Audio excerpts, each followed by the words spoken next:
Jeff, the host of the Gridiron.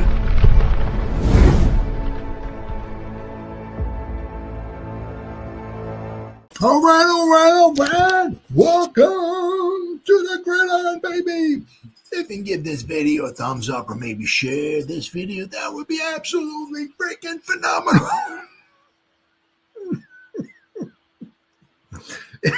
If you subscribe to my channel, thank you. If not, please go down below, hit the subscribe button, hit that bell icon. That way, next time I go live, or if I put a video out, you'll be notified. And it's free of charge. It's totally free of charge. What do you got to lose, right? But if you are subscribed to my channel, thank you. If you want to help support my channel, description box below, very top link, takes you to my membership page. I got 3 different membership levels. Each one has their own little perks to them. So once again, if you want to help support my channel, it would mean so much to me, and I thank you in advance. And finally, just underneath that, there's another link in there somewhere. Takes you to my Facebook group. It's called the New York Giants, The Gridiron. It's my Facebook group. We have over 9,900 members in the group, and it is doing simply marvelous, might I add. Basically, if I'm alive and breathing, and if I got internet access, I am putting stuff in this group darn near 365. It's called the New York Giants, The Gridiron. It's my Facebook group. Please join it. You will not be dissatisfied. I promise. Well, the Commanders, they took the big old 12-inch. Huh? Oh yeah, they were looking mighty fine tonight. A little bit of a different team here. The one thing is that, I'll go over some of these stats here, pop them up here. Where are we at here? Yeah, slide them over here. I'll show you some of the stats. But one of the things that was like huge, okay, was that the Packers were able to move the ball right up and down the field. Huge disparity. Huge. I mean, the Packers lost Clark, traded him away to get Micah Parsons, so they didn't have him. I mean, the Commanders could not run the ball. We had Dexter Lawrence, Bobby Okereke, Bill Carter, Thibodeau, Brian Burns, yada, yada, yada. And we gave up like 7 yards a carry. They gave up like 2 yards a carry. Now, a lot of that had to do also was, as I said, it's amazing, when you can dictate what you're going to do. Like when the Commanders, had the lead, they can dictate kind of, what they were going to do, right? But it's, when things are reversed, things are, it goes to show you, how important it is to get a lead. But all right, let me see. Share screen. Let me see if I can pop this up. Here we go. All right, let me just show you. All right, so we got here. Right. And Daniel said like 88 yards passing. This was like going into the fourth quarter. He had like 88 yards passing. He had like nothing. All of it, like these 200 yards, like 100 of it, if not more, was in the final quarter. All he was doing, they were going for it on fourth down. They lost it on a one time on possession. They went for fourth down because they were down by quite a bit, like 2-3 scores. They had to keep kind of going for it. So there was no punting. They just So I mean, all the over 100 yards of this 200 was in the fourth quarter. He had like nothing. He had like 66 yards passing, like whatever it was, like halfway through the third quarter, like nothing. Look at their leading rusher, Austin Eckler, who got injured, by the way. I hope it's nothing serious, but he went down. It was on grass. He was, I don't know, like running a pass pattern or something, and he just, boom, went down. Hope it's nothing horrible. Good ball player. You hate seeing anybody get injured. But I mean, look at this. Their leading rusher, 17 yards. Look what the Commanders did rushing the ball. They had 51 for 19 carries, 2.7 yards. 2.7 yards a carry. I mean, it's just box score. Let's see. I mean, this is a joke. Russian. Jaden Daniels ran the ball 7 times for 17 yards. Against us, he ran it, 7 times for 195 yards? I mean, Micah Parsons was on the field. He had 2 tackles. He had half a sack. And the last time I checked, there was like about a minute or so to go in the game. He had 2 tackles. He didn't have 39 tackles, 58 sacks. Didn't happen. He had 2 tackles. Let's see. What was the final tally here? Did he get another one? I don't know. He had 2 tackles. Here we go, right here.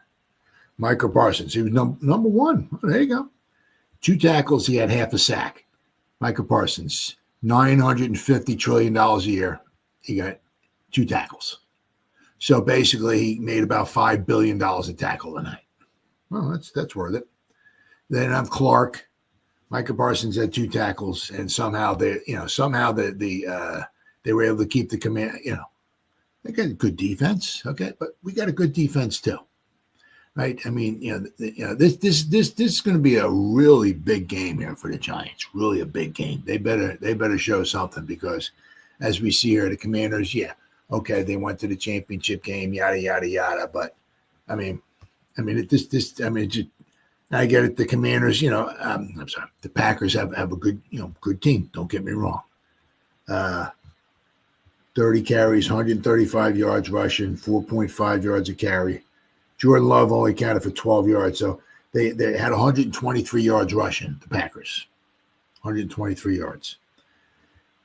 He got sacked.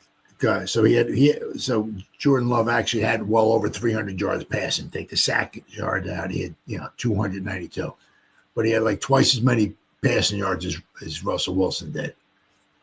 Okay, I mean Tucker Kraft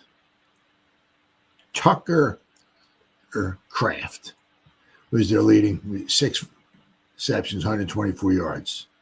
Wicks. Yeah, that's my last name. We're not related, but that's my last name. Heath, Musgrave, Daubs, Chris Brooks, and Matthew Golden. Let me know if any of those names scare the living crap out of you. We got Malik Neighbors, right? And they had 19 receptions, 292 yards, and 2 touchdowns. They had, it's let's see, where are we at here? Well, team stats. Let me tell you about this new pretzel cheddar club.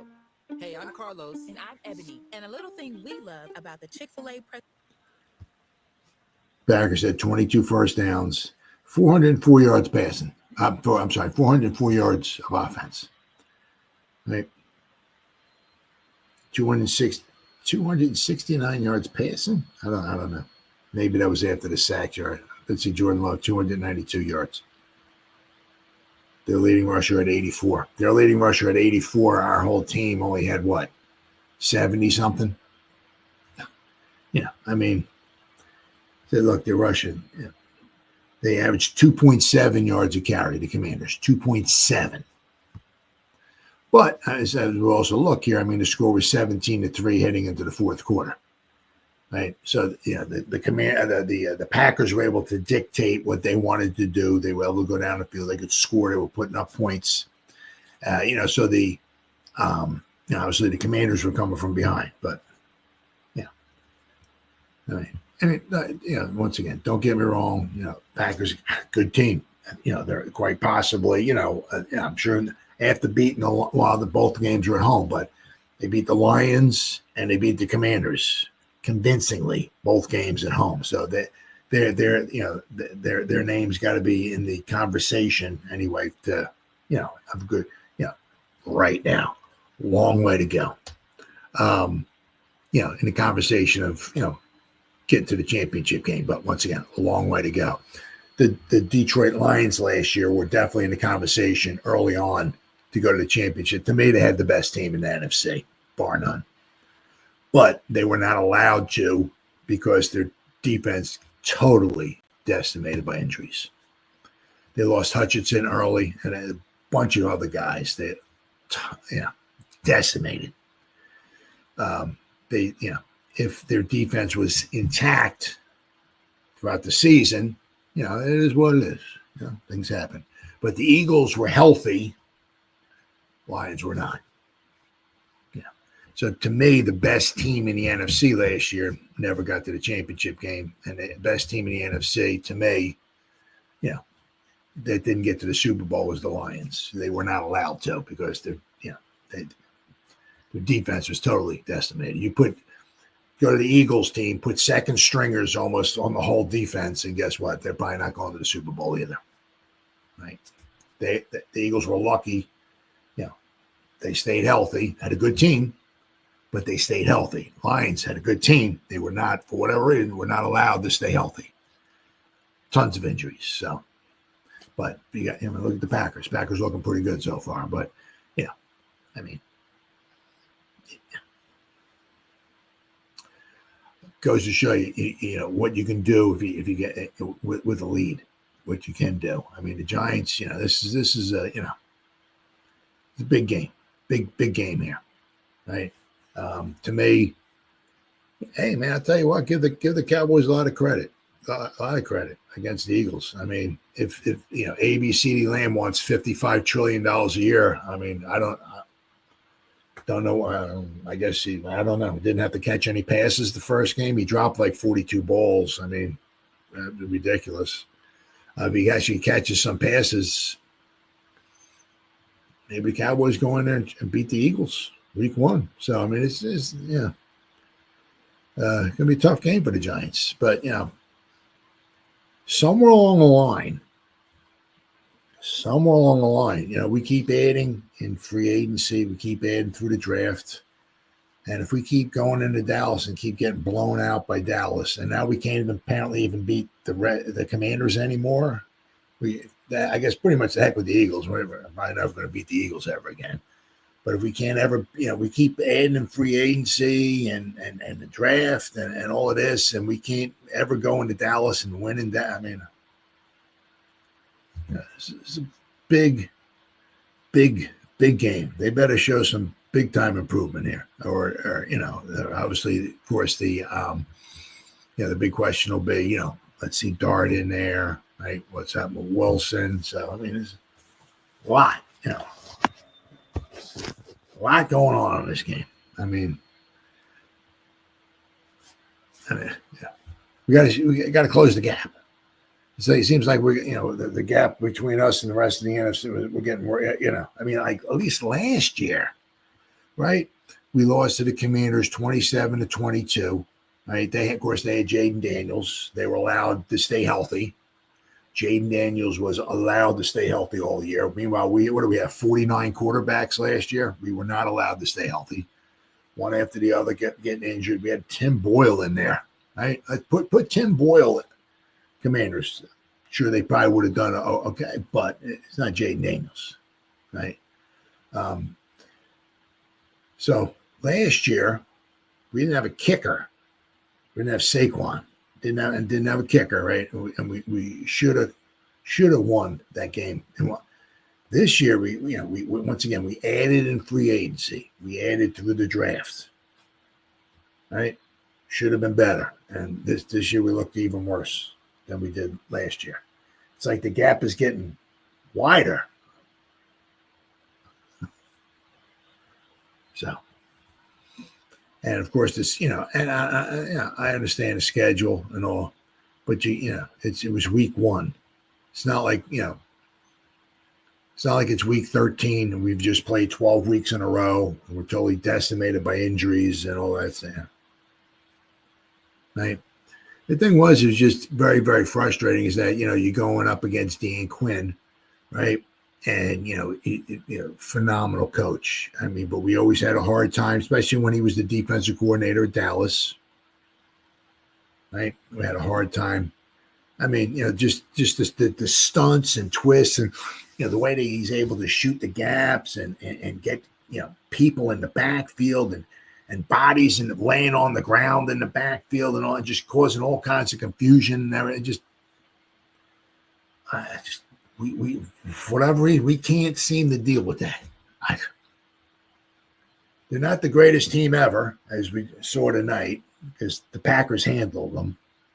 So they're not the greatest team of all time. So if they're not the greatest team of all time, how come we can't? So it's like, if we can't handle that. I mean, there's big, once again, we got the Chiefs after that. Then we got the Chargers. Right. Then we have the Saints.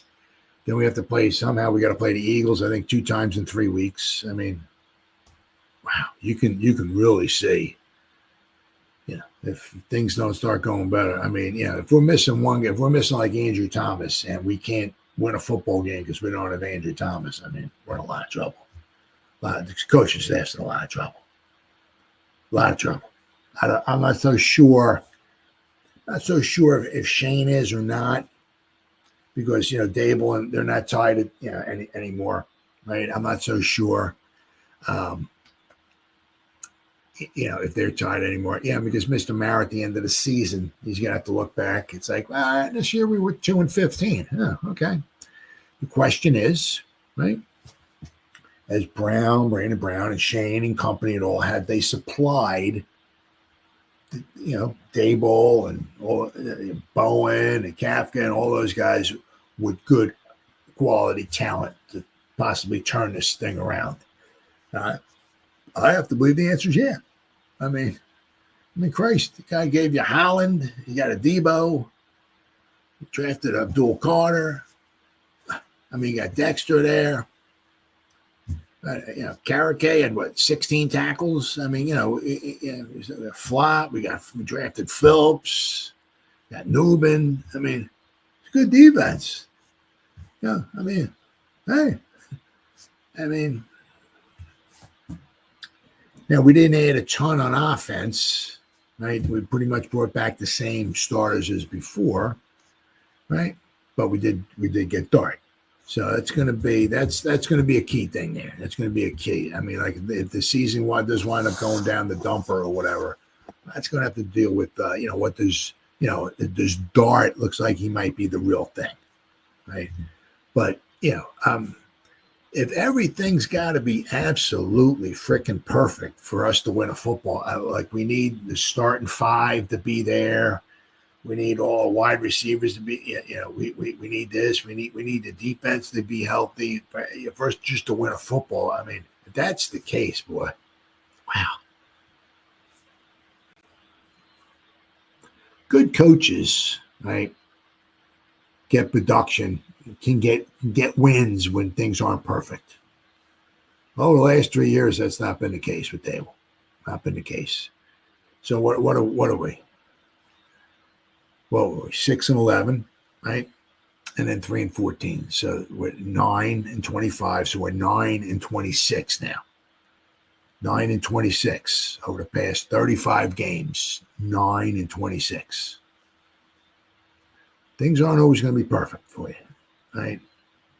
Things are not always going to be perfect. So it's going to be big, yeah. I mean, once again, we always have a hard time with Dallas, period.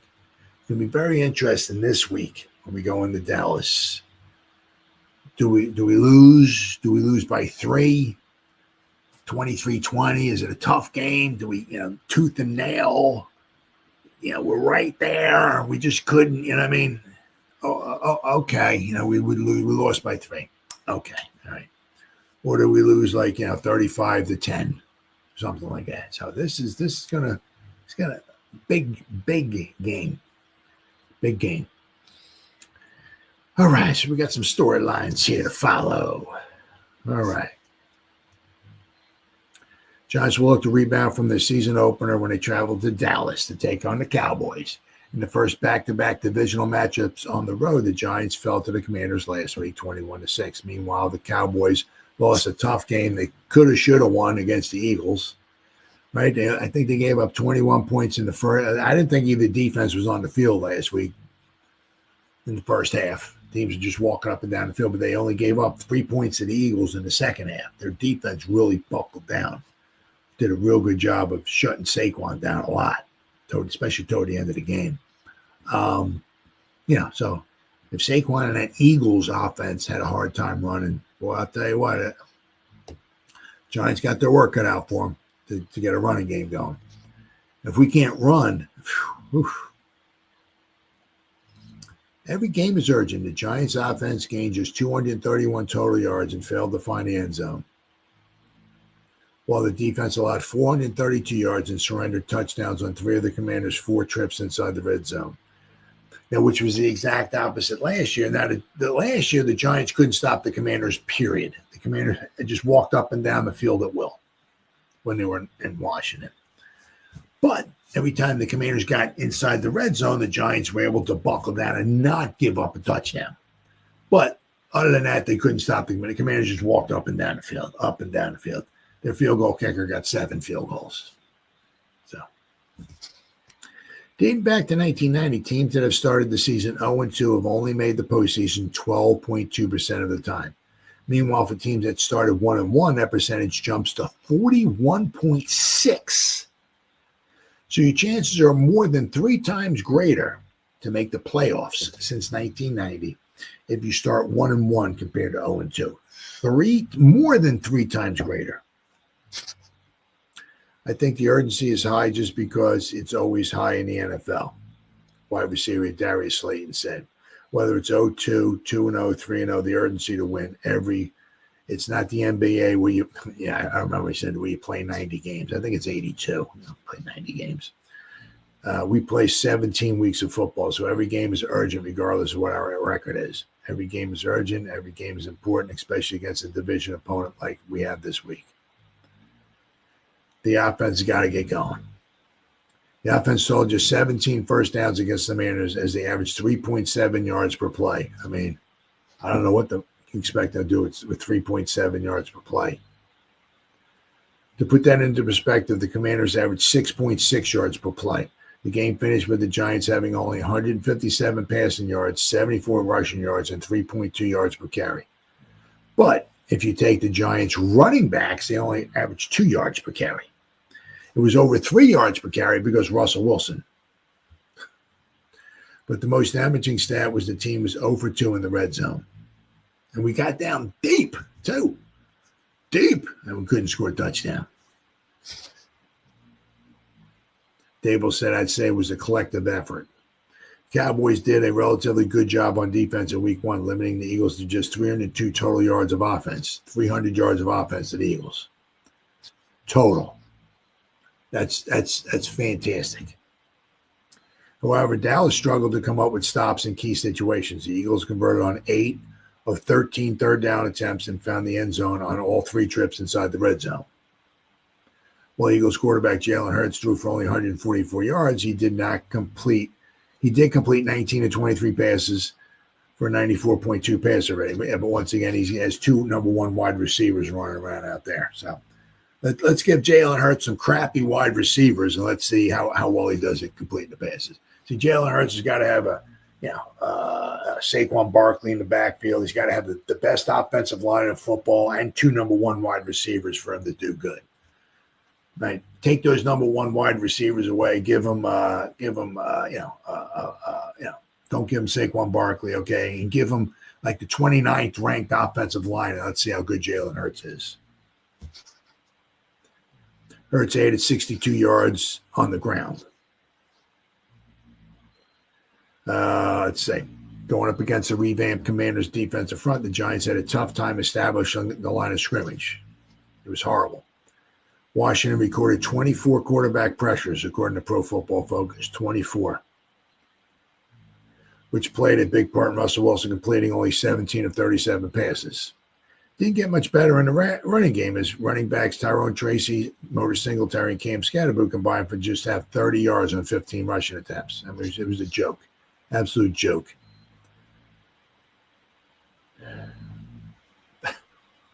Giants played without their starting tackle, Andrew Thomas, as he continues to rehab last year's foot injury. Andrew Thomas will not practice today. That is part of the plan, head coach Brian Dable said on Wednesday, making progress, hoping to get him out there in the next 2 days and see where he's at the end of the week. The head coach later added the trainers have the plan for how we're rehabbing Andrew, and today is one of these days they're going to run him and do some things. I know he feels better. He felt better last week. feels better this week than he did the week before. So he's getting better. But Cowboys were able to get after Hurts last week as they finished the game with 20 quarterback pressures. So against like one of the best offensive lines in all of football, the Cowboys were able to get 20 quarterback pressures. What do you think they're going to do against the Giants? Huh? Although they only got one sack, defensive end Sam Williams led the way with 5 pressures. Adigizua had 4 pressures. Dante Fowler had 3. So, getting after Dak. Speaking of pressure on the quarterback, game script made it tough for the Giants' pass rush to really get after Jaden Daniels last week. Giants ended up sacking Daniels 3 times, a solid number, though. They finished with just 11 total quarterback pressures. 4 of those came from outside linebacker Abdul Carter, who played well in his NFL debut. And Carter only played 38 snaps. So Carter added 3 tackles and a half a sack on defense. And he also partially blocked a punt, too. We're going to talk about this a little bit, but Dable said we want to try to keep those guys as fresh as they can. I think they only played, between Carter, Kayvon, and Bernsey, they only played, 8 snaps altogether on the field at the same time, the whole game. So between, Dexter, because Dexter wasn't on there the whole time either. So possibly at the most, we had Dexter, we had Burns, we had Kayvon, and we had Abdul Carter, possibly for the absolute most 8 snaps altogether on the field at the same time. 8.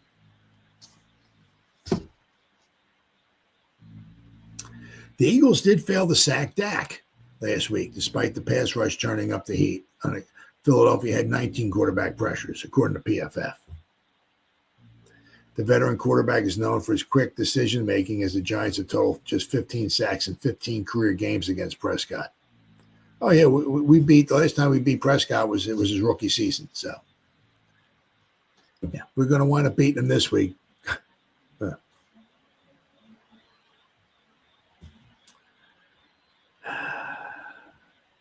Matching up against the Cowboys playmakers. The Cowboys – might have only scored 20 points in week 1, but make no mistake, their offense is filled with talent playmakers around Prescott. CeeDee Lamb, one of the NFL's top paid wide receivers, is coming off a 7-catch, 110-yard performance against the Eagles. He caught 7, but he dropped 32 passes as well, too.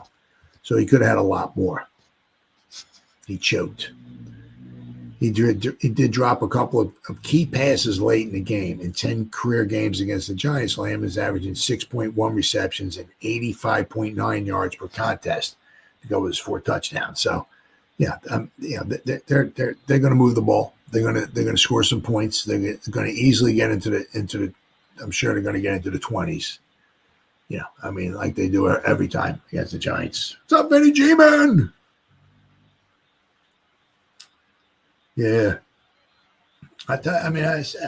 it is very difficult to really compare, because the Packers against the Commanders were winning against the Commanders.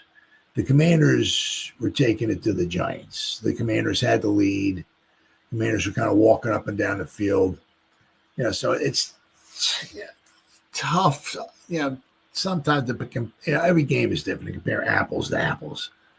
But where are we at here? Okay. Share screen. There we go. All right. All right. Right here. The Commanders, they ran the ball 19 times for 51 yards. 2.7 yards a carry. They had over 7 yards a carry, I think it was, against the Giants. They had like 220 or 230 yards. Now, this goes to show you the difference, right? The Commanders were winning against the Giants, so they could kind of dictate what they want to do, right? Here, if you look, is it score up here? Yeah, see up here, right? The Packers scored in every quarter. So at the end, going into the fourth quarter, it was 17-3. So the Commanders, basically had we can't run the ball, so everything was a pass. That's why Jaden Daniels went up with 200 yards passing, but 100 and something of it, say 24-42. But he had like 66 yards passing, like halfway through the third quarter. He had like nothing. I mean, nothing. And then I said, I just goes to show you here, right? I mean, boom. I got to go to, what do we got to get here? Box score. I mean, but they gave up Clark. The Packers gave up Clark, who's good, big body person, who the Giants are going to have to face, right? But as I said, but the Packers now, they got Micah Parsons. I mean, the guy must have 87 tackles. He's almost $50 million for that guy. 50 million. So, whoops. Almost $50 million. And this is what $50 million gets you. Right here. Micah Parsons, 2 tackles, half a sack. The guy makes like $3 million a game, and he gets for 2 tackles. I mean, so he gets what? So I guess every time, at this rate, every time he makes a tackle, they pay him $1.5 million. I guess $1.5 million for a tackle. Yeah, is that the going rate nowadays? $1.5 million for a tackle. Wow. Okay. Wow. Yeah. But I mean, so I mean, don't get me wrong. They certainly have a good defense. Don't get me wrong. But where are we at here? Yeah. It's a big game. I mean, if Bowen can't get, something our defense, if everything's got to be perfect for Dable to win a football game, I mean, it's big stretch here. Big stretch here. Like I said, we got the Cowboys, right? Then we got the 2 games at home against the Chiefs and the Chargers, right? The Chiefs don't look like world beaters. Right. But, but one of the things is also it doesn't matter what the Chiefs do. It doesn't matter what the Patriots do. It doesn't matter what the Steelers do. It doesn't matter what the Rams do. It doesn't matter what the Packers do. What do you do in your own division? Okay. Are we closing the gap? Or are we getting worse and worse? We're spending, we're going to Gurley world. We're spending the money. Yeah, you get $1 and you get $1 and the money's flying. Get some good draft picks, 2 number 1 picks this year once again, right? Are we closing the gap, or is the gap getting? I mean, you look what happened last, right? Last week, I mean, it looked like the gap got worse against the Commanders, and then you look at the game here against the Packers. It's like, well, good team. Don't get me wrong,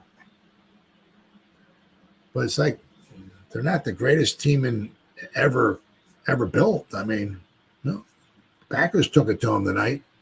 So, look, last year we lost, 21-18, and of course we didn't have a kicker. So the gap was this close last year when we were in Washington. And if we had a kicker, I said, the thing that just gets me is like, one out of maybe 100 games, a team actually finishes the game, they don't have a kicker? Well, actually, we didn't, I think we lost Gano like right away, early on. I think we had the Hammer try to kick a field goal. Not field goal. I think maybe an extra point. He missed it. I think it was. So, but I mean, basically our regular field goal kicker, we lost like right away. And it doesn't usually happen very often. So without a kicker, we lost by 3 points. And of course, Malik Neighbors, Daniel Jones throws the ball. I think it hits him like right, hits him right in the Rangers. Bam, right here. Of course, Malik Neighbors drops the ball. He catches the ball. Maybe we get, I think that was 4th down. I think it might have been. That would have given us a first down. Would have got us right around the 10-yard line. Maybe we try to kick a field goal if we don't get in the end zone. Maybe, I don't know. But, but the gap last year was that close against the Commanders. This year looks like it got worse. So we're going to, we can't, Jesus Christ walked the earth last time we beat the Cowboys. So this is going to be a huge, huge game, right? I mean, is the gap still as bad as ever, or are we closing the gap? I mean, I said because if you need to have a top 5 looking defense on paper, and you need all your offensive linemen, and if you need everybody to be healthy on offense just to win a football, I mean, that's not the way it goes in the NFL. Surprise, there's injuries and stuff like that. So, I mean, if you need everything to be absolutely freaking perfect for you, wow. So this is a big game there. Big game. Big game.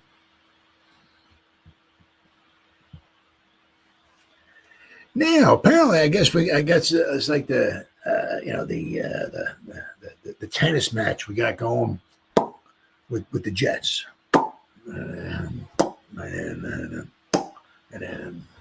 Right, it's continuing to go on because they got Corey Black, and then we took one of their linebackers, and now apparently we got Gibson, who we just signed him. Okay, he apparently had a Glenn, their coach, said he could be held accountable. He had a fumble on I think it was a punt return, but he said apparently it just wasn't that. I think it was apparently maybe something else, or maybe a couple other things was one of the reasons why they let him go. But we got him, right? So, but the Jets apparently, the Jets let somebody go. Apparently, we're going to pick him up, but because Micah McFadden is on injured reserve, I'll go over that in just a minute there. But Jets cut Xavier Gibson after kickoff fumble against the Steelers. Now,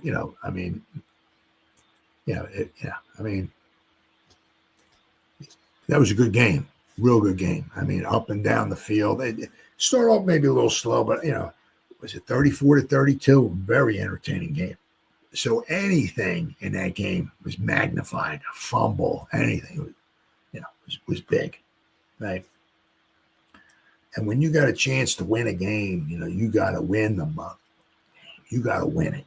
It's like you got a 2-inch putt, and Tiger Woods you got to drain it. There's you can't miss it, and you got so important. And so apparently, Mr. Gibson here,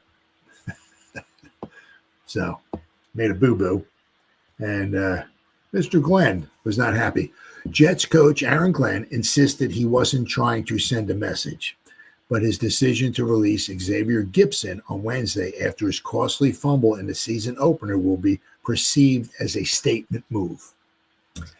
Gibson's mistake loomed large in the Jets' 34-32 loss to the Steelers, replacing kickoff returner Kenye Wangwu. I'm going to say I am not up to date on the pronunciation of everybody in the NFL, so I'm sure I pronounced his name wrong. I do apologize. Kene maybe Wangwu, who injured a hamstring early in the game. Gibson fumbled at the Jets' 22-yard line early in the fourth quarter. The Steelers converted the turnover into a touchdown to take a 31-26 lead.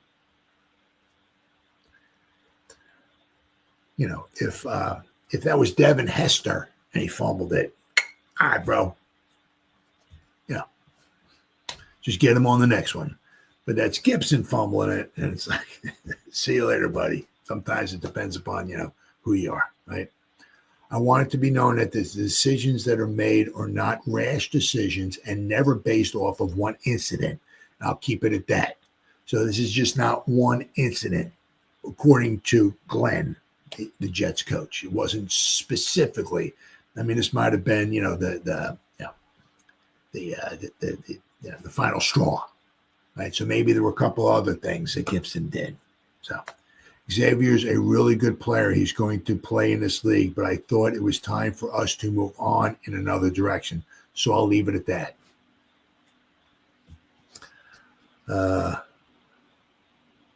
On Wednesday, Glenn said there's accountability in everything we do, stressing that a number of things led up to the decision on Gibson, not just one bad play. Gibson had been with the Jets' primary punt returner after making the team as an undrafted free agent in 2023. So so now we have a couple of guys, right? Between Gunner and Gibson, we got the GGs, right? Who's challenged for a roster spot this summer, edging out rookie Jamal Pritchard for the punt returner job.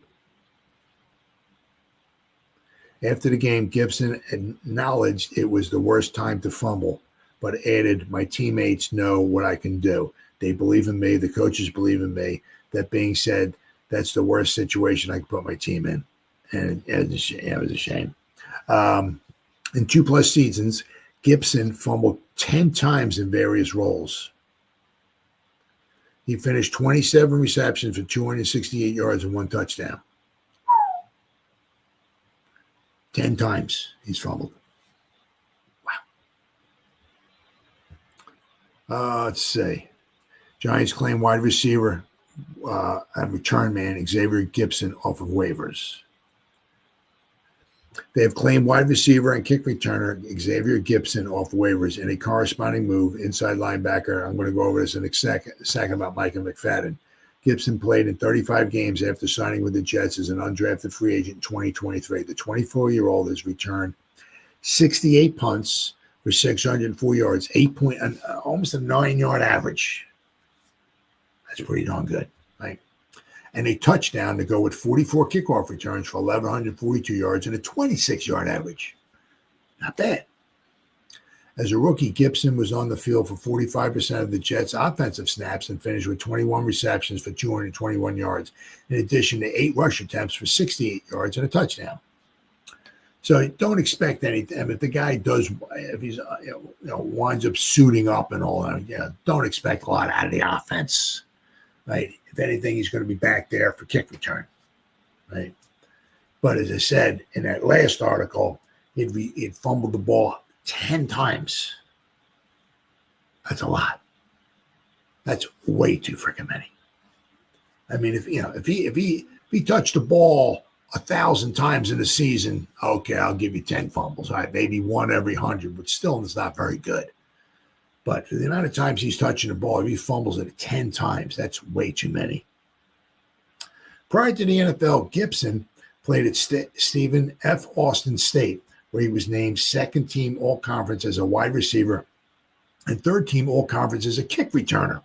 In 2019, he registered 243 receptions for 4,305 yards and 37 touchdowns across 44 games in college, along with 4 total return touchdowns. So, he's got he's got potential, but I'll have to wait and see. I mean, he could be here 1 minute and he could be gone the next. So just keep an eye out on him. If we put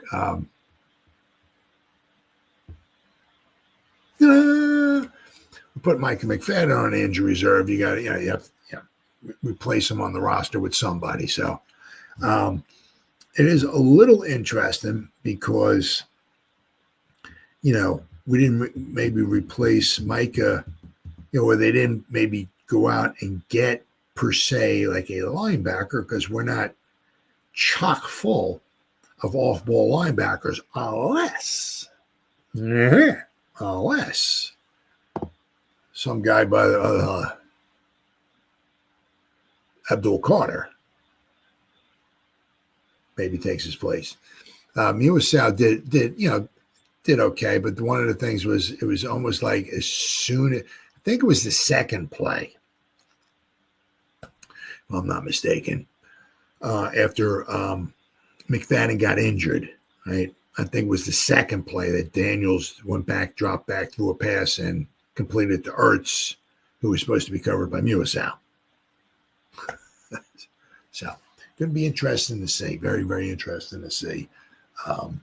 Now with Dak, okay, Dak's mobile. Right? He's not Jane Daniels, though. Right? But it also just goes to show you, it's kind of like, Jane Daniels was running around like crazy against the Giants and didn't seem to do that against the Packers. It's like, interesting. It is a copycat league, though. So hopefully, right? I mean, because the defensive coordinator for Dallas, he's just like foaming at the mouth. He's like, I can't wait till we play him on Sunday, right? He's seen what, Quinn and company did, with their stunts and everything, just to get pressure, in the backfield and all kinds of creating all kinds of havoc and all, It's like, hey, if that worked against the Giants, maybe we should try something like that, right? It's like, because if you see a team giving up 2 yards a carry, and you say, well, how did the Commanders do it? Oh, okay, they did it with this, they did it with that. Okay, well, we should maybe try something like that, right? I mean, it's like, well, that worked for the Commanders. I like that. And they held them to 2 yards a carry. Wow, that's good. Yeah, we ain't going to do any of it. That's not going to happen. So if that works, yeah. I mean, obviously, the Dallas, maybe obviously they had the way they line up and rush to and defend the run and all that stuff and everything. But if they don't take a little page out of what the Commanders did against the Giants, they just don't go crazy. Right? Especially if we do not have Andrew Thomas in there. Right? Because we had a lot of pressure, some issues right up the middle. Now Hudson, obviously, he had some issues over there, but a lot of the pressure was up the middle. Right? I mean, that one play down toward the goal line when they turned around and gave the ball to Scadaboo. I mean, he ran into Bo. Like Bo was like about so. I mean, I was just like, he like ran Bo over, and then before you know it, he was getting tackled again. But it's like, how did Bo like wind up like he was like flying somehow? Isn't he supposed to go like forward? I mean, we had some issues. There was some definite issues there, without question. All right, but unfortunately, Mr. McFadden placed on IR. He will reportedly miss a significant part of the season. So I mean, if he's going on IR, he's got to miss at least 4 games anyway. But you're talking a significant amount of the season. You're talking, I'm sure, more than 4 games. At least there's a chance he can come back. It wasn't something really bad, because when you out there and you get an air cast put on you, that's not good. But thankfully, right, it's not the case. So, but Giants linebacker Micah McFadden will undergo surgery on his foot, but is likely to return at some point this season. Okay. According to ESPN, NFL Network's first reported that the starting defender is set to miss a significant part of the season with his injury. McFadden sustained a foot injury in the Giants' Week 1 loss to the Commanders. Trainers placed an air cast on his right leg and carted him off the field after he made a tackle on Jaden Daniels, one of his 3 stops of the day. I mean, he made 3 stops, and that was kind of early on, too. I mean, it wasn't halfway through the third quarter or nothing like that. That was early on, so he was on pace for double-digit tackle. Darius Muasau replaced McFadden in the lineup and projects to fill an expanded role while the latter recovers from surgery. Now, as I said, going to be interesting to see. Now, we're going to talk a little bit more about this in just possibly up next, about maybe the expanding role of some of these players that we have, right?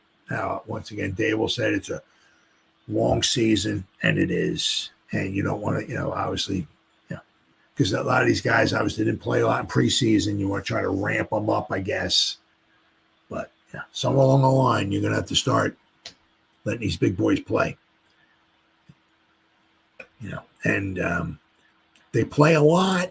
Okay, they play a lot. If you got to ramp them down during training, during the week, that's what you got to do. It's what you got to do. But if we need them to play, we need them to play. Now, possibly, going to be interesting to see. Do they put Micah McFadden, Abdul Carter in there for Micah McFadden? It's going to be interesting to see. Giants coach Brian Dable said Monday that McFadden initially thought he broke his legs. X-rays confirmed, however, that was not the case. Giants formally placed McFadden on injury reserve on Thursday, and in a corresponding move, claimed wide receiver and return man Xavier Gibson, who was recently waived by the Jets. Now, this is going to be it's a tough. It's a shame for McFadden, but this is going to also let us see what the Giants think of McFadden as well. Right? McFadden had been one of the top defenders on the Giants roster since his debut in 2022. There's no doubt about it. Now, is he a Hall of Famer? Is he an All-Pro? No. Is he a real good, tough, solid player? Yep, absolutely. Especially, the amount of tackles he gets and the amount of what his salary he's getting paid, man, he's worth every penny of it. He made 7 starts as a rookie and 14 in each of the second and third years as a pro. The former 5th-round pick cracked the 100 tackle mark in each of the last 2 seasons and set career highs in tackles for loss 12 and sacks 3 in 2023 and 2024, respectively. The timing, though, of McFadden's injury is unfortunate, is that this is a contract year for the linebacker. The 25-year-old is in the final season of his rookie deal and will become an unrestricted free agent at the end of the campaign. He is set to earn $3.4 million this season. Giants' first game without McFadden comes Sunday with a divisional rivalry matchup against the Cowboys. So this is going to be, somebody without question is going to go, go after him, whether it's the Giants or not. Now, because we got to think, right? Next season would be Okereke's last season with the Giants. Right. It's going to be interesting to see what the Giants do. Do they want to bring McFadden back or try to go out and try to hopefully bring him back? Right. The shame of it is that, for McFadden, he was kind of hoping to go out, on top, meaning healthy, maybe a third consecutive 100 tackle season. Now, because he gets 100 tackles, he's not making $20 million a season. But, if you can make a 100 tackles for 3 straight seasons, somebody's going to pay him something. A lot more than his rookie deal is. So this was a huge, loss for him. But if he can come back, okay, and finish with maybe a flurry toward the end of the season, right, that's going to help him regardless. I said, but it's going to be, with Flott, because Flott played almost, I think Banks was only on the field for 11 or 12 plays against the Commanders. He was not on the field much at all, okay? So we got Belton, we got McFadden, and we got Flott on that defense. Those are from the 2022 draft class. Interesting to see with Shane and company, if they're around here next year. Guess I want to throw that in there. See what they think about him. They try to bring those guys back or not. But, this is true sadly for McFadden. Muasau's his second season in the system and all of that. And he loves playing football and he loves to fly around and all that, but he's not quite McFadden. McFadden's a little bit different. So the tough loss, just once again, New York Giants luck is what it is. But hopefully he'll be back before the season's over. Now this one here, this one is this is when the defense when you got the guy, the opponent by the cojones, if you know what I mean, and it's second and long, it's third and long, you got to find a way to get off the football field. And that was not the case with the Giants. There was so many times against the Commanders so many times.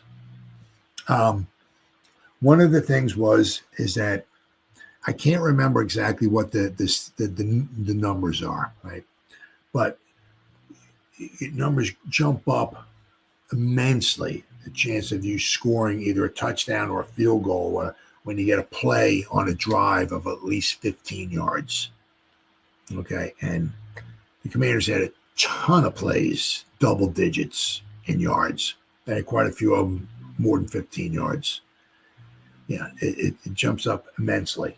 Chance you just scoring. But if we got, let's see. Okay, let's see here. Let me, because I want to show. Let's see. Got the Commanders. I want to show. Okay, here we go. I will go play by play here. I'm going to go and, all right, here we go. Let me share my screen now. Just to show you, I mean, the times that the Giants had the Commanders, and I get it. Jaden Daniels is special. They got, they got some good wide. They got Ertz and Debo. Yeah, they got good players. I get it, but you got to find a way. I mean, when you got, I mean, it's not like, they kept stopping the Commanders when they were at 3rd and 2 and they came up with a real good play every time. Something like that. No, I mean, so many times they had them in long situations, 2nd and long and third and right. All right. So here we go. So this one here, it's 6 plays. Let's see what we got here. Run, 5-yard run. Okay, so their first drive, the penalty, and then incompletion, then a punt. Okay, so here we go. So this was the drive pretty much that culminated. Obviously, they went 8 plays, 89 yards, right? Culminated in their first touchdown. Basically, I guess the last play pretty much ended the first quarter. So there was only 3 drives in the whole first quarter. All right, so they had a 6-yard run and a 34-yard pass. 8-yard pass, 18-yard. But you know what I'm saying? See here, when you get a play of at least 15 yards, your chances go up exponentially as far as scoring either a field goal or a touchdown. It jumps up immensely. 34-yard pass play here. I mean, but even, I mean, look at an 18-yard pass play. Okay, and a 7-yard touch. But I mean, look here. Right? I mean, this is like a dream. 6-yard run, 34-yard pass, 8-yard pass, 18-yard pass, 8-yard run, 4-yard run, 4-yard run, 7-yard touchdown pass. Ba-doom, ba-doom, ba-doom, ba-doom, ba-doom, ba-doom, touchdown. I mean, that's a coach's dream right there. No penalties, no 1-yard run, no incomplete pass, no sack, no fumble recovered by the offense, nothing, none of that. Just a straight down the field, right? Like a hot knife through butter, right? Okay, so then the Giants, of course, 16 plays, 76 yards, took out of over 8 minutes on the clock. We kicked up the field goal. All right, then they punt in here, right? I think this is where I'm starting to go here. I got 11-yard run. Okay, here we go right here, right? So they start off with an 11-yard run, right? Then they have a sack. So now it's, I guess, -6. Burns, he got a sack, -6 yards. So now it's 2nd down and 16. Come on, man. Give up a 16-yard pass play. 2nd down and 16.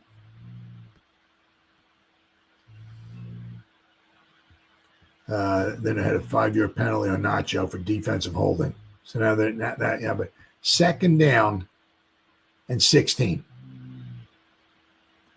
They give up a short pass to Debo Samuel for 16 yards. 2nd and 16. Couldn't find a way to get off the field. Then they had a 5-yard penalty on the Giants. Then another 5-yard penalty. This one was on Washington. Okay, so then it was 1st and 15. Then they got a sack. Now it's 2nd down and 19. You get a 13-yard pass. It's still 3rd and 6. 11-yard run. 1st down. What the? 2nd and 19. They have 2 plays to get 19 yards. Do you think we can stop them one time? Nope. 13-yard pass, 11-yard run, first down. 2 double-digit yards, first down. 2nd and 19, and we let them off the hook. And this was a touchdown, I think, right? Oh, no. Was this a touchdown? Yeah, it's a touchdown. And a 6-yard run and another 6-yard run. Touchdown. 2 times on that one drive for a touchdown. We couldn't get off the field. Then the end of the half. Now, this one here, we're locked out, right? 11-yard pass, sack. So that was 2nd and 21. They get a 9-yard pass. Then it's still, now it's still 3rd and 12. 3rd and 12. They get a 21-yard pass. Once again, a play of over 15 yards or more gives you a chance of scoring a touchdown or field goal, goes up exponentially. 3rd and 12. Give up 11 yards. Get off the field. Give up a 21-yard pass. Like, are you fucking kidding me? 4-yard run, 12-yard pass, incompletion, right? 9-yard run. Then they had the 10-yard penalty. Okay, of course, there was just the intentional grounding, right? So they ran the final 10 seconds off the clock. Thank goodness, right? They got down to the 4-yard line. That was the one where nobody blocked Abdul Carter. He came running in, just holding his hands up, right? And you know, Daniels just threw the ball away. You know, he should have. Well, the thing was, he probably. I don't know if they had any timeouts left. That I don't know. But nobody blocked him. He threw the ball away, and so that's 3 points the Giants could have. You know, that luckily, okay, because however they schemed it up, they did not decide to block Carter, but there was 7 seconds left. Whereas 23 seconds left, I guess. And then he got down to 7 seconds with the 10 seconds. So, I mean, you know, he could have thrown an incomplete pass to somebody and they still could have got the field goal, you know, and kicked the field goal. So the Giants really lucked out there. Okay. But then let's go here. 3rd quarter. Let's see here. So, I mean, the Giants defense, right? Okay. They, 5 plays, 20 yards, 4 plays, 19 yards. I mean, they were giving their team a chance, right? Then they got the field goal here, right? So now it's 14-6. It's 1 score. Commanders punted, then they scored the touchdown, right?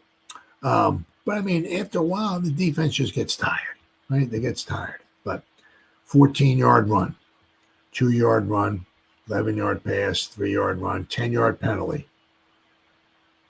So now it's 2nd and 17. And this is for the jugular right here. They score a touchdown, pretty much the game's over. Okay, make it 21-6. 2nd and 17 after a 10-yard penalty. 2nd and 7. Now it's 2nd and 17. They give up a 12-yard run. 12-yard run to Daniels. Daniels got 17 yards all night long against the Packers. Against the Giants, right? Karake, Abdul Carter. I mean, just think of what these guys. I mean, Karake's not making a ton, but he's making what, $10 million, somewhere around there for the Giants. But Sexy's making over 20. Burns, he's making almost 30. Think what if Kayvon's going to want? Maybe about 20 million. What's Abdul Carter going to get when his guy? Think of the amount of money going to be dished out for these guys that may be on the field. And we give up a 12-yard run to David. 2nd and 17. Get off the field. Nope, can't find a way. They give up a 12-yard run. Then they give up the 19-yard pass, right? It was 3rd and 5 after the 12-yard run. They give up a 19-yard pass. So now it's 1st and 10, incompletion, right? Now it's then there's a 5-yard penalty. So now it's 2nd and 15. 2nd and 15. Get off the field, right? Now they're in field goal range. So if they kick the field goal, they're up 17-6. Now they go up 2 scores. But find a way, just at least give up a field goal, right? Because also the next one, the Giants gave up on down. So the Giants got down and got in the field goal. They could have kicked the field goal, made it 17-9. Now they're only down by 1 score. But once again, It's 2nd and 15. Find a way to get off the field. Nope. Give up a 15-yard pass. That was 1st down and 10 at the 19, right? So 2nd and 15, they give them 1st down on one play, 15 yards. Then a 19-yard touchdown run. Once again, Deebo Samuels picked up 19 yards on one run. They got 51 yards the whole game against the Packers. You're going to get 19 yards on one play. Right? And then here, I mean, the Commanders were able to run the clock out. I'm not sure, 42-yard run. Yeah, I think the Giants, the game was over with by then. You know what I mean? So, I mean, the 42-yard run, of course, that didn't help. But, 42, a 13-yard run, an 8-yard run, then they knelt down and the game was over, right? But they wouldn't have knelt down. What was it at? 8-yard run, they got down to the Giants 38. Oh, they got a 1st down. They got down to the 30. Right? Then they knelt down. But, I mean, they were scoring range once again there. So, I mean, yeah, they got to find a way to get off the field. What's up, buddy? Drew's in the house. They had so many chances there where it was 2nd and long or 3rd and long, whatever it was, and they gave up the yardage. I mean, got to find a way. I mean, a kick right in the crotch. That is just, I hate that. But then you go and you see what they do against the Packers tonight, and it's like, maybe they're not the greatest team of all time. It's, as I said, what we did last year against the Commanders in Washington, we played them, right? We lost by 3 points. This, it seemed like the gap got even worse this year, right? And then finally, I saw this article here, right? Giants are walking a fine line with the pass rush trio. Now, as I said, I thought I heard from, I think it was from Big Blue Kickoff Live. I think somebody said that they were only on the field together for 8 snaps together. So, I mean, and if you figure, if you got, Burnsy, you got Carter, you got Dexy, and you got Kayvon, right? And those maybe at the most, those 4 guys were on the field at the same time for 8, maybe just 8 snaps. Wow. I mean, Dable did say in his press conference, it's early on. It's a long season. Don't want to, I guess, burn the guys out or whatever. But, I mean, you got Abdul Carter only on the field. Now, he was on the field, I think it was for 5 punts. Because, that paid off, right? At the block punt, right? It'll be interesting to see if they keep doing that, right? Because, if a tackle has a hard time trying to get him, right, where he doesn't bend the corner and all that, some of these guys on special teams are going to get a lesson. I guess maybe we start calling the guy Gumby or something like that. The guy is just unbelievable. So, I mean, Bowen, I'll tell you what, man. Giants walking a delicate line with pass rushing trios playing time. 8. Oh, there it is. Okay, I was right. A lot of times I'm not, because I am not the sharpest tool in the shed, shall we say, but it was 8. 8 is not enough. Giants defensive coordinator Shane Bowen agrees that the general sentiment shared by fans who are perplexed that edge rushers Burns, Kayvon, and Carter were on the field together for just 8 of 70 defensive snaps in week 1. So we got, as I said, so at the absolute most, Carter, Burns, Sexy, and Kayvon, at the absolute most, those 4 guys were on the field together for 8 snaps. At the absolute most, because I don't know what, because Sexy didn't play the whole game either, obviously. Anytime we can get those 3 on the field, I think it's beneficial for us in certain situations, right? Bowen said. It could not be very beneficial in other situations, just depending upon how teams are attacking us at the time. In other words, playing all 3 pass rushers will be easier when the Giants are leading and opponents are forced to drop back, which is true. I mean, it's true. I mean, it's not all so much well, what's going on with the defense? You know, I mean, it does, you know, it does help if the offense scores some points. If you actually scoring some points, right, and you're ahead, then you can kind of dictate the game, right? Then, you know, it's like what happened this evening with the Commanders. They were down 17-3 going into the fourth quarter. Everything was a pass after that. Right, there was even one or two times where they went for it on fourth down because they were down by multiple scores. Everything was a pass. That, you know, so as I said, halfway through the third quarter, somewhere around halfway, but Daniels had about 66 yards passing. Okay, then you're down 17-3. You gotta disregard the run game. All right, we're down by 85 points. Let's establish the run, and then we'll pick up the pass. No, you're just throwing it. So that was one of the huge things that where kept the Commanders' rushing yards down this evening. Right? They had 51 yards rushing as compared to over 200 when they played the Giants. Well, because when they had the lead against the Giants, they could dictate what they wanted to do. Right? So this is not all on the defense. Right? The offense needs to help. Well, when the offenses are huddling, the Commanders did not huddle.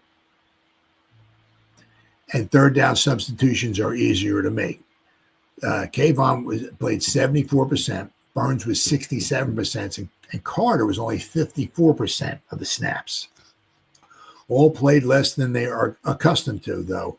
There was a fine line between keeping fresh legs and underutilizing weapons. Giants will walk it again Sunday against the Cowgirls. I think the tempo kind of handcuffs you a little bit with how much control we potentially have over that at times, Bowen said. But each week it's something we're going to look at. Just ways situationally that fit how we're able to hopefully utilize those three guys, whether it's together, separately.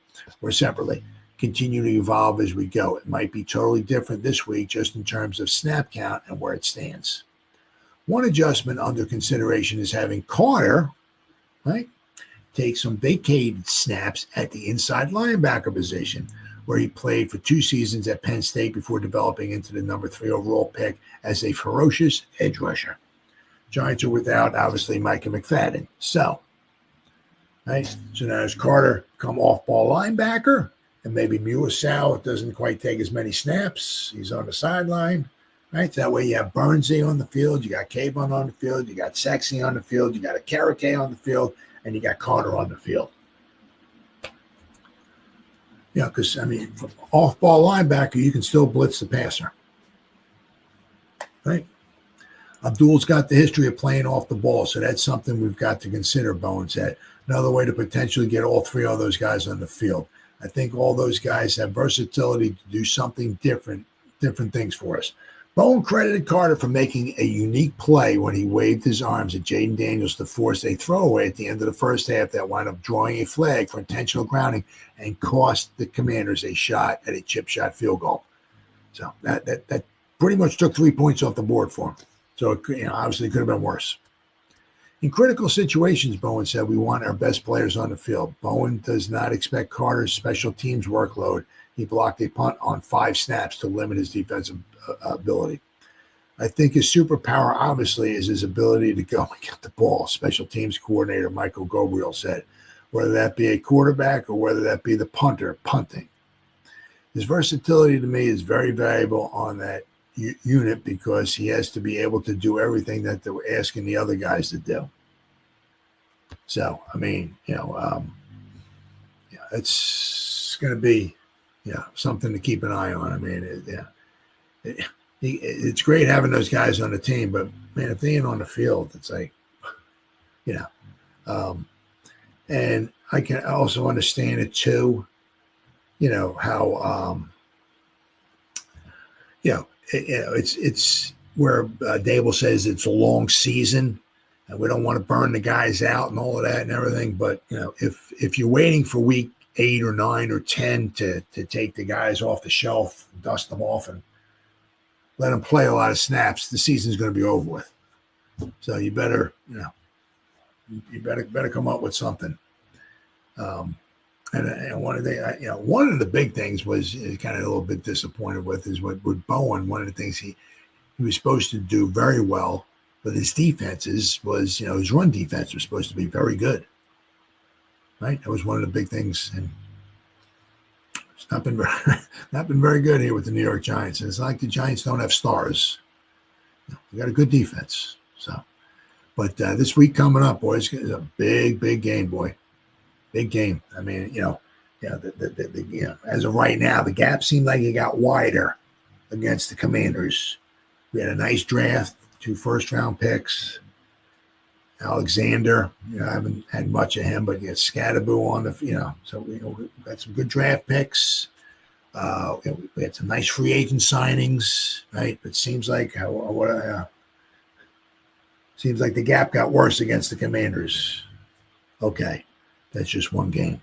Can we close it against the Cowboys?